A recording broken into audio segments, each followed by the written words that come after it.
Agora, nesta noite eu quero que você abra comigo no livro de Jó, capítulo 14, versículo 14.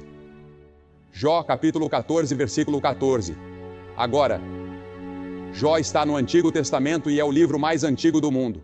Não há nenhum livro conhecido no mundo tão antigo quanto o livro de Jó. E ainda assim, Jó faz uma pergunta que tenho certeza que incomoda muitos de vocês nesta noite. Ele faz uma pergunta com a qual todo grande filósofo já lutou. Ele faz uma pergunta com a qual todo grande pensador e intelectual em algum momento se depara. Ele faz a mesma pergunta que um dos maiores cientistas deste país me fez cerca de 3 semanas atrás. Ele disse que a ciência não sabe nada sobre isso, mas ele disse: isso me incomoda e me preocupa. Aqui está a pergunta: se o homem morrer, tornará a viver? Se o homem morrer, tornará a viver? O problema da morte e da vida, ou da vida e da morte. Você nunca pensou sobre isso? Você já foi a um funeral? Por alguns momentos você fica sério, reflexivo. Naquela noite você volta para casa, vai para a cama, pensa sobre isso. Um dia desses, vão me levar até o cemitério. Vão dizer algumas palavras sobre mim. Esse é o fim? Acabou tudo? Você sabe o que a Bíblia diz? A Bíblia diz que há um tempo para nascer e um tempo para morrer. O nascimento é um evento feliz.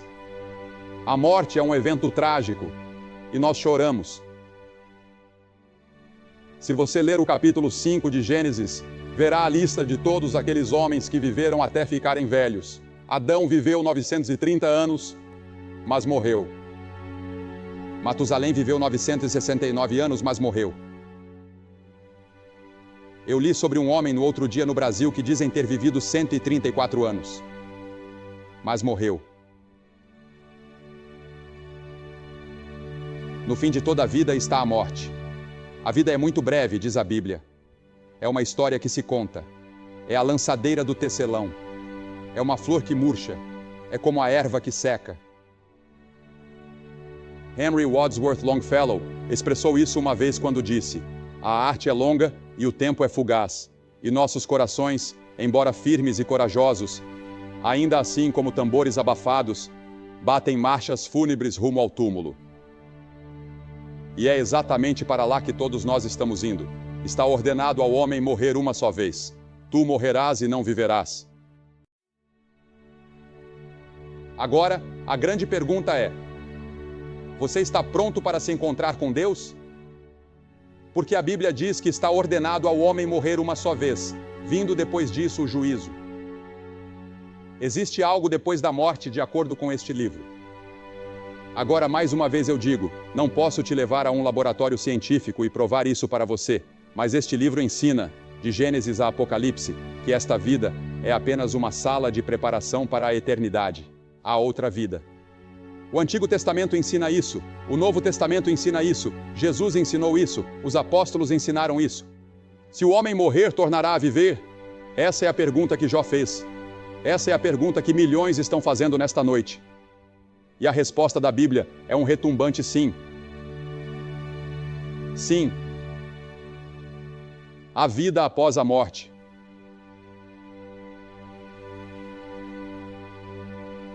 Se o homem morrer, tornará a viver?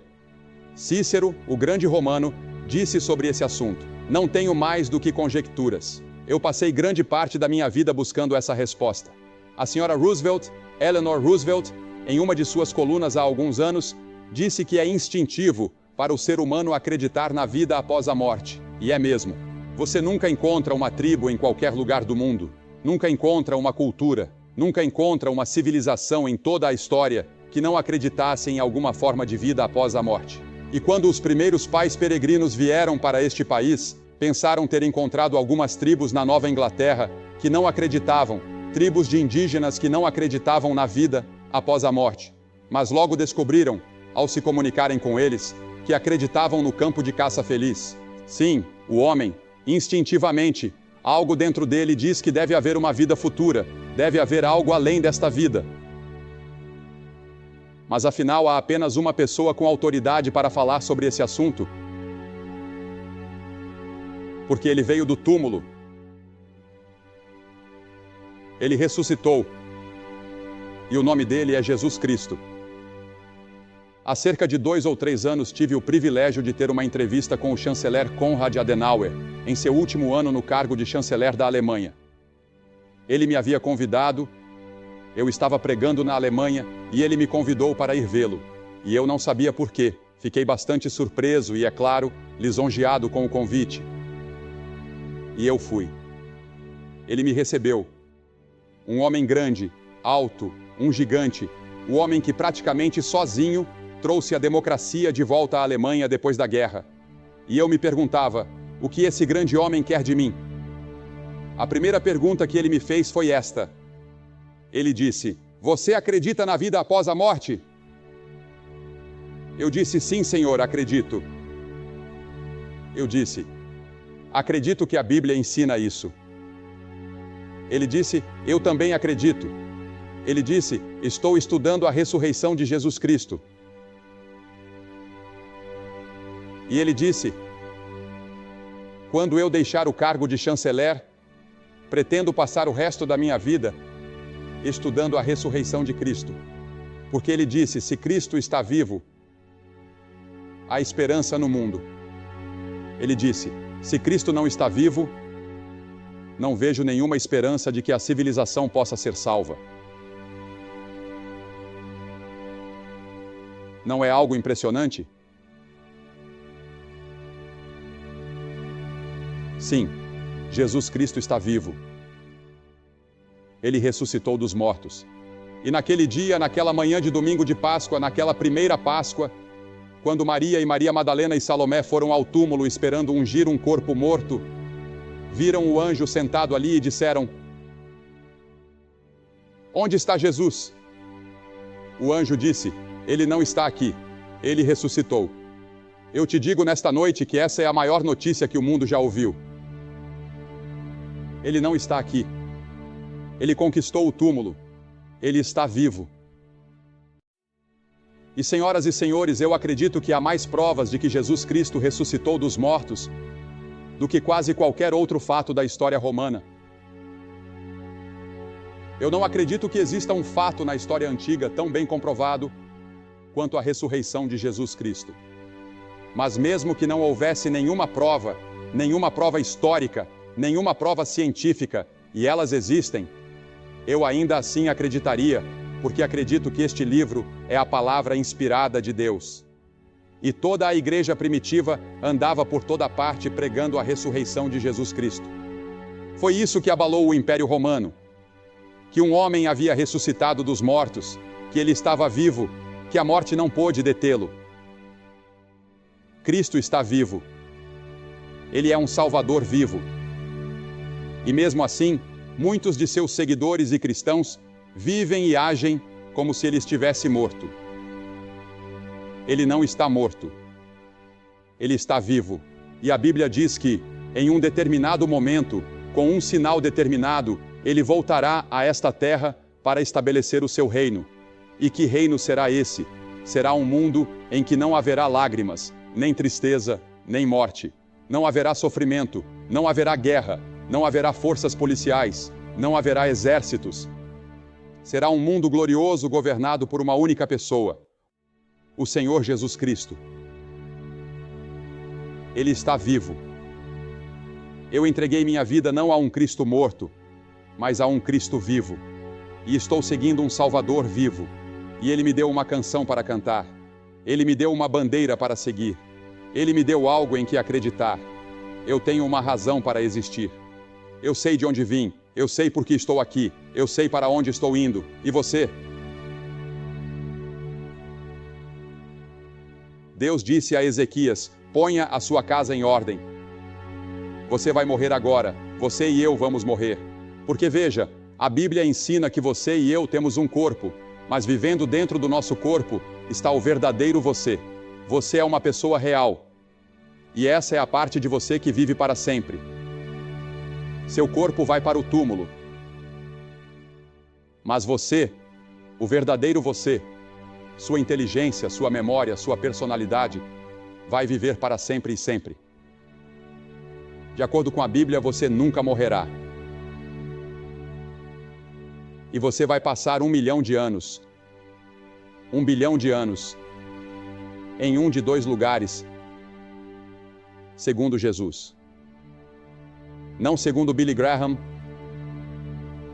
mas segundo Jesus. Jesus falou muito sobre o céu, mas falou 3 vezes mais sobre o inferno do que falou sobre o céu. Os outros escritores da Bíblia não falam muito sobre o inferno, mas Jesus falava sobre ele o tempo todo, no Sermão do Monte. Já ouvi caras dizendo, eu não acredito no inferno, eu vivo pelo Sermão do Monte. Bem, você nunca leu o Sermão do Monte. Jesus falou sobre isso. Agora, o que ele quis dizer com isso? Ele disse, o Filho do Homem enviará os seus anjos, e eles colherão do seu reino tudo o que causa escândalo e os que praticam a iniquidade, e os lançarão na fornalha de fogo. Ali haverá choro e ranger de dentes. O que ele quis dizer com isso? Mateus 25:41. Então dirá também aos que estiverem à sua esquerda, apartai-vos de mim, malditos, para o fogo eterno preparado para o diabo e seus anjos. O que ele quis dizer com isso? Ele está dizendo que o inferno nunca foi feito para o homem. Ele está dizendo que Deus nunca mandará ninguém para o inferno.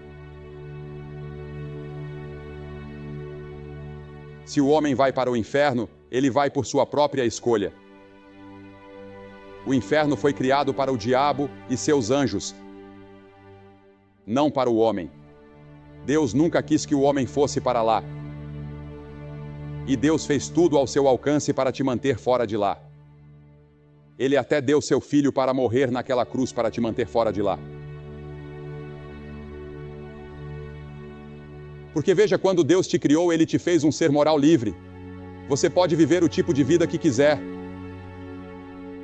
Você pode viver uma vida boa, pode viver uma vida má. Você pode quebrar as leis de Deus, pode obedecê-las. Você pode sacudir o punho na face de Deus e não há nada que Deus possa fazer. Porque ao te criar, Ele te deu o dom da livre escolha. Você não é um robô em que se aperta um botão e você obedece. Você tem o direito de resistir a Deus, de rejeitar a Deus. Mas a Bíblia diz que apesar da nossa rebelião e rejeição, Deus te ama. Ele te ama tanto que deu seu Filho para morrer pelos teus pecados. E quando Cristo morreu naquela cruz, nós não entendemos tudo o que aconteceu ali, mas sabemos uma coisa, que Ele tomou o inferno e o juízo que você e eu merecíamos. Por causa dos nossos pecados, Ele os levou naquela cruz. E é por isso que aquela expressão terrível saiu de seus lábios. Deus meu, por que me desamparaste? Porque veja, o verdadeiro significado do inferno é a separação de Deus. E naquele momento terrível, uma sombra passou entre Deus Pai e Deus Filho. Pela primeira vez desde que a eternidade começou, Cristo estava morrendo por você. E Ele sofreu as angústias do inferno. Ele se tornou culpado de mentira. Ele se tornou culpado de calúnia. Ele se tornou culpado de inveja. Ele se tornou culpado dos pecados mais sujos e imundos. E quando esses pecados entraram em sua alma, os seus pecados e os meus pecados entraram em sua alma, Deus não pôde olhar. Porque Deus não pode olhar para a iniquidade. Deus é tão santo. Cristo tomou o inferno que você e eu merecíamos naquela cruz. Agora Deus diz, receba-o, creia nele, coloque sua confiança e fé nele, e eu perdoarei seus pecados, e eu te garantirei a eternidade em um lugar chamado céu. Está tudo disponível para você e é tudo gratuito. Tudo o que você precisa fazer é receber. Que oferta Ele te faz nesta noite? Vida eterna. Agora, a vida eterna não começa no momento em que você morre. Quando você morre como cristão, a vida eterna não começa ali. A vida eterna começa no momento em que você recebe Cristo. Agora, muitos de vocês aqui na Carolina do Sul e na Carolina do Norte e por todo o país foram criados em lares cristãos ou frequentam uma igreja, vivem uma vida razoavelmente decente e meio que vivem do reflexo da religião dos seus pais.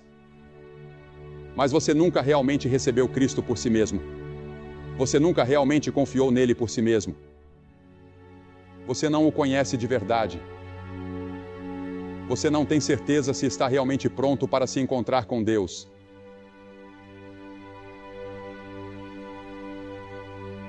E a Bíblia diz: prepara-te para te encontrares com o teu Deus. Você está preparado? Você tem certeza de que está preparado? Veja, a Bíblia diz: estas coisas vos escrevi a vós que credes no nome do Filho de Deus, para que saibais que tendes a vida eterna.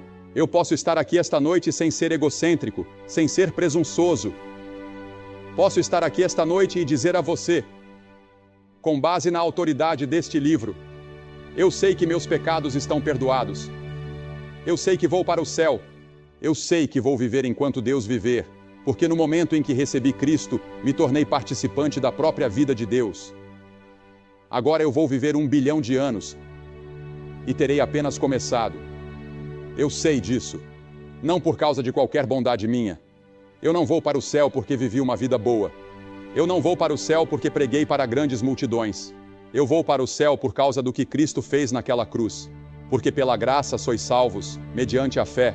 E isso não vem de vós, é dom de Deus. Não vem das obras, para que ninguém se glorie. Nós não vamos para o céu porque somos bons. Nós não vamos para o céu porque trabalhamos.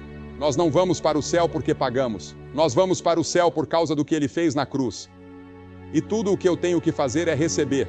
E é tão simples receber Cristo, que milhões tropeçam em sua própria simplicidade. Veja, Deus tornou tudo tão simples que até crianças podem crer. Ele tornou tudo tão simples e tão fácil que um cego, um surdo, um mudo podem crer. Um homem de qualquer raça pode crer. Um homem de qualquer nacionalidade, de qualquer idioma pode crer. E isso é tudo o que Deus diz que você precisa fazer para ir ao céu. Apenas crer. Agora, essa palavra crer é um pouco mais profunda do que talvez você pense. Ela significa compromisso, significa entrega, significa que eu entrego tudo o que tenho a Jesus Cristo e confio somente nele para o meu perdão e a minha salvação. Significa que no momento em que você o recebe, seu nome é escrito no livro da vida. O seu nome está no livro da vida? Você tem certeza de que vai para o céu? Você está preparado para se encontrar com Deus? Se houver a menor dúvida no seu coração esta noite de que você está preparado para se encontrar com Deus, não ouse sair daqui sem resolver isso. Por quê? Porque você pode nunca mais ter outra hora ou outro momento como este. Você não pode vir a Cristo quando quiser. A Bíblia diz: aquele que endurece o coração, sendo muitas vezes repreendido, será quebrantado de repente, sem que haja cura. Milhares de pessoas oraram por esta cruzada. O Espírito de Deus trouxe você aqui. Centenas de pessoas já vieram a Cristo nesta cruzada. O caminho está preparado. O seu coração está preparado. O Espírito de Deus está falando nesta noite. Esta é a hora. Este é o momento. E talvez você nunca mais tenha um momento como este novamente. Eu vou pedir que você entregue sua vida a Cristo, para ter certeza de que o seu nome está escrito no livro da vida, para ter certeza de que você vai para o céu e para receber esta noite a vida eterna. E aqui está como vamos fazer isso. Eu vou pedir que você se levante do seu lugar agora. Centenas de vocês, levantem-se agora e venham aqui à frente deste palco, em pé, silenciosamente e com reverência. Eu vou pedir que ninguém deixe o culto. Por favor, levante-se do seu lugar. Homens, mulheres, jovens, você pode ser membro de uma igreja, pode ser um diácono, pode cantar no coral. Levante-se e venha aqui para frente. E depois que estiverem aqui, eu vou dizer uma palavra a vocês, fazer uma oração, entregar um material e você poderá voltar e se reunir com seus amigos. É só isso. Mas é muito importante que você venha e faça essa declaração pública. Jesus disse: se você não estiver disposto a me reconhecer diante dos homens, eu também não o reconhecerei diante do meu Pai que está no céu. Levante-se e venha agora. Há algo em vir à frente que sela a decisão no seu coração. Levante-se e venha depressa. E eu vou pedir que todos estejam em oração. Inclinem suas cabeças e orem. Orem pela pessoa à sua direita, à sua esquerda, atrás de você, na sua frente.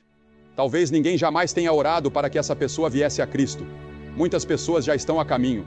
Levante-se, junte-se a elas e venha. Que hora e que momento maravilhoso para você vir a Cristo. Nós vamos esperar enquanto você vem.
A vocês que estiveram assistindo pela televisão e estarão deixando o culto em apenas um momento, vocês podem tomar a mesma decisão e fazer o mesmo compromisso que estas pessoas estão fazendo aqui.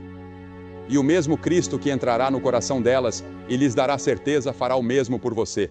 Talvez você esteja sentado em um bar em algum lugar, talvez esteja na sua sala de estar em casa, ou talvez esteja na casa de um amigo, talvez esteja em algum lugar incomum que eu nem consiga imaginar neste momento, e você precisa de Cristo, você precisa de Deus em sua vida. Você pode recebê-lo agora mesmo e ele pode realizar uma transformação tremenda. E então vá à igreja no domingo, converse com um pastor, conte a ele sobre a decisão que você tomou e comece a trabalhar para Cristo e viver nessa nova dimensão de vida, a dimensão espiritual. Boa noite e que Deus abençoe você.